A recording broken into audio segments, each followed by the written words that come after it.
दोस्तों,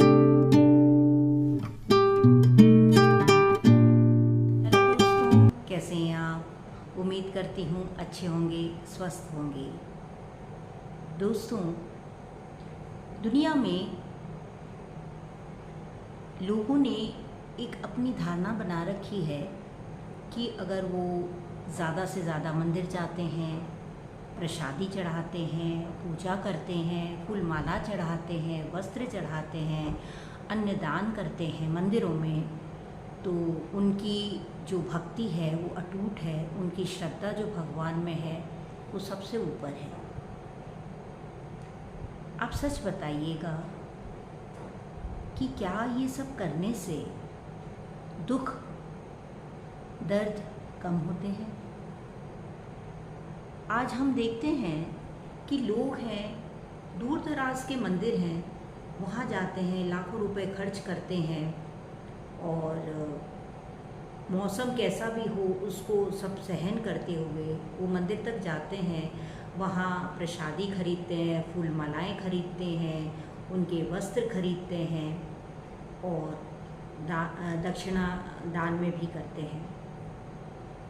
आप जैसे ही मंदिर पहुँचते हो, आप क्या देखते हो कि वहाँ पर एक वीआईपी लाइन है और एक नॉर्मल लाइन है। अगर आपको जल्दी दर्शन करने हैं तो आपको पैसे देने होते हैं, वीआईपी पास लेना होता है। तो आप अगर वो पास ले लेते हो तो आपको दर्शन पास से और जल्दी भी हो जाते हैं। और अगर आपके पास पैसे देने को नहीं है तो आपको एक लंबी कतार में खड़ा होना पड़ता है, जो घंटों लाइन जो है वो चलती है और आप घंटों खड़े रहते हैं। तो देखिए, शुरुआत तो यहीं से हो जाती है। फिर उसके बाद आप जब मंदिर पहुंचते हैं अपनी प्रसादी लेकर, वो पंडित मुश्किल से आपको 1 या 2 सेकंड भगवान के आगे खड़े रहने देते हैं, नहीं तो वो कहते हैं चलो चलो। और जो प्रसादी आप देते हो उसका तो हाल और भी अलग है। वो जो पॉलीथीन के अंदर वो लोग प्रसाद पैक करके देते हैं, या जो मिठाई है या जो भी आप लेकर जाते हो, उसको आप देखते हो कि वो इस तरीके से करते हैं कि कुछ तो इधर उधर गिर जाते हैं। फूल माला है वो इस तरीके से भगवान की तरफ फेंकते हैं, ये भी आपने देखा होगा।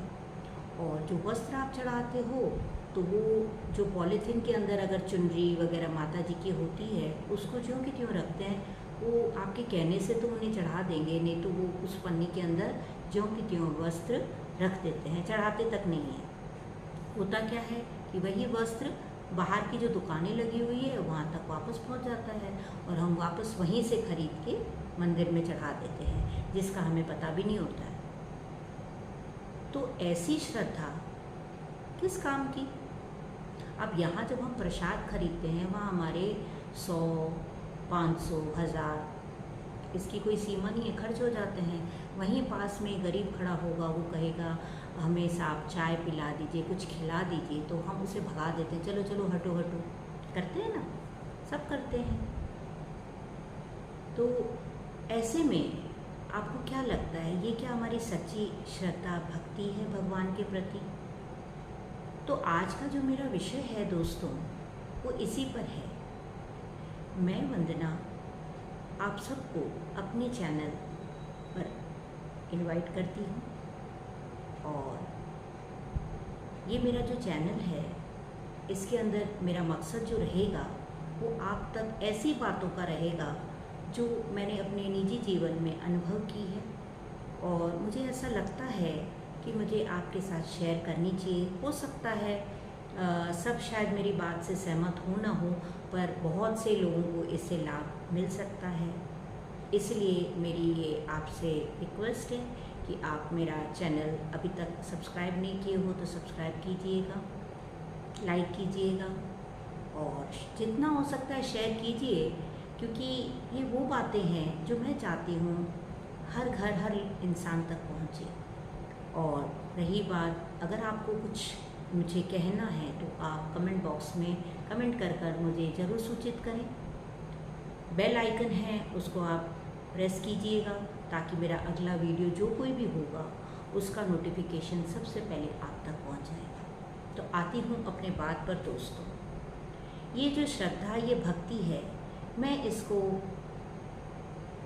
अंधविश्वास कहती हूँ क्योंकि ये जो आडंबर है, मैं इसको आडंबर ही कहूँगी, क्योंकि मैं ये कहती हूँ श्रद्धा कीजिए आप। मैं श्रद्धा रखने में मना नहीं करती हूँ, मैं आपकी सेवा पूजा भक्ति में भी कोई बात नहीं उठाना चाहती हूँ। ये सब आपके मन की बात है, आप बिल्कुल इसे कीजिएगा। पर ज़रा मैं चाहती हूँ कि इसके बारे में आप गौर करें, आप इसके बारे में सोचें, क्योंकि क्या बात है कि भगवान अगर प्रसन्न होते हैं तो उनसे प्रसन्न होंगे जो उनकी बनाई हुई रचना की सेवा करते हों, सम्मान करते हों। जब इंसान की सेवा करेगा, उस पर परोपकार करेगा, सम्मान करेगा, तो दिखती सी बात है भगवान उस पर ज़रूर खुश होते हैं। ये ज़रूरी नहीं है कि आपको मंदिर जाना चाहिए, ये ज़रूरी नहीं है कि भगवान को पाने के लिए। अच्छा देखिए, आपके अटूट श्रद्धा विश्वास की जहाँ बात करें तो आप मंदिर में जाते हो, आप जल चढ़ाते हो, आप दूध पिलाते हो, और आपके अंदर ये इतनी अटूट श्रद्धा है कि आप कहते हो कि मूर्ति दूध पीती है। तो जब आपके अंदर उस मूर्ति के लिए इतनी अटूट श्रद्धा है, वो श्रद्धा आप मन में भी रखिए कि अगर आप मंदिर जा सकते हैं या नहीं जा सकते हैं, पर अगर आपकी भक्ति में शक्ति होगी तो भगवान स्वयं आपके द्वार पर आएंगे, भगवान स्वयं आपके पास आएंगे। इसी बात पर एक छोटी सी किस्सा मैं आपको सुनाती हूँ कि एक समय में दो मित्र थे, वो लकड़ी काट कर अपना पेट पालते थे। उन्होंने तय किया कि क्यों न हम इतना काम करें और पैसा इकट्ठा करके अपने धर्म स्थान पर चलते हैं। उन लोगों ने ऐसा ही किया।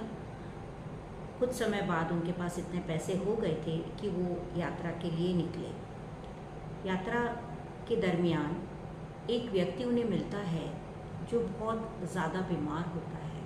तो उन दो दोस्तों में से एक दोस्त है वो रुक जाता है और उसकी बीमार व्यक्ति की सेवा में लग जाता है।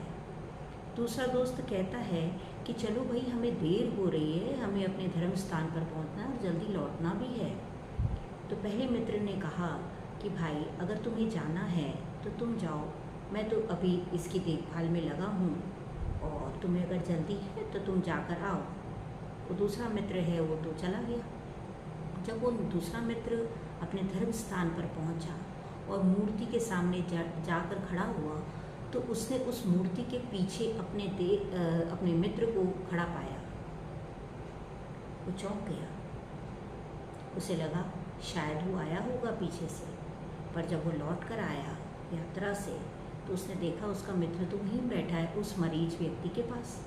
उसने कहा कि भाई ऐसा कैसे, मुझे तो तुम वहाँ मिले थे। तो बोले कि मैं तो कहीं गया ही नहीं हूँ, मैं तो इसी के पास हूँ।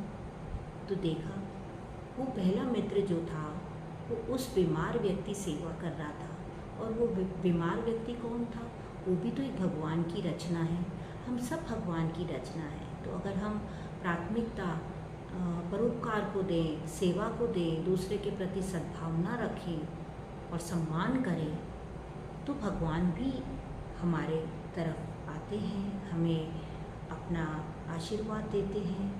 और भगवान मूर्ति में नहीं है, भगवान एक शक्ति का रूप है। रूप तो हम सब ने अपने अपने तरीके से भगवान को दे दिए, पर असल में तो देखा जाए तो ये एक शक्ति है, क्योंकि हमें नहीं पता हम जन्म से पहले कहाँ थे और मृत्यु के बाद हम कहाँ जाएंगे। आप सब जानते हो कि जो आया है वो जाएगा, मृत्यु एक सत्य है।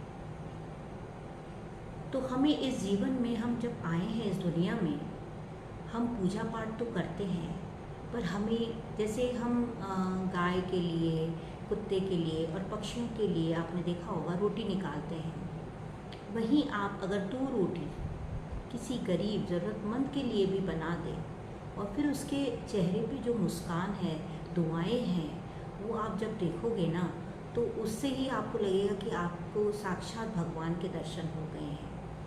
और ज़रूरतमंद कोई गरीब ही नहीं होता है।